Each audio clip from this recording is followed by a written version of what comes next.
சந்தானம் கதாநாயகனாக நடிக்கும் படம் இனிமே இப்படிதான். இதில் கதாநாயகிகளாக ஆஷனா, அகிலா ஆகியோர் நடிக்கின்றனர்.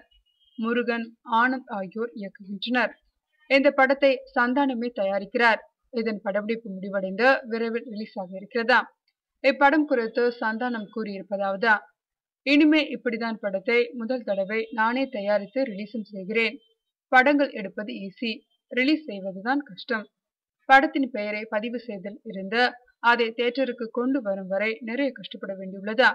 இந்த படத்தின் கதை யதார்த்தமாக இருக்கும். காமெடி, சென்டிமெண்ட் என அனைத்தும் உள்ளதா. இளைஞர்களுக்கு தேவையான ஒரு விஷயத்தையும் வைத்துள்ளோம். இனிமேல் தொடர்ந்து கதாநாயகனாக தான் நடிப்பேன் என்று சொல்ல மாட்டேன். எனக்கு வசதியாக இருக்கும் சூர்யா, சிம்பு, உதயநிதி போன்ற ஹீரோக்களுடன் இணைந்து காமெடி படத்திலும் நடிப்பேன். கதாநாயகன் ஆனதால் ஆர்யா அறிவுரைப்படி உடம்பை குறைத்தேன். என்ன டிரெஸ் அணிய வேண்டும் என்பது பற்றி சிம்பு சொல்லிக் கொடுத்தார்.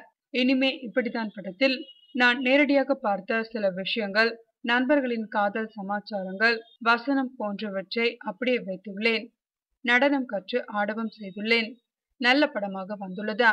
ஆக்ஷன் படங்களில் நடிப்பது பற்றி சிந்திக்கவில்லை. எனக்கு காமெடி வரும், அது சார்ந்த படங்களாகவே நடிப்பேன். இவ்வாறு சந்தானம் கூறியுள்ளார்.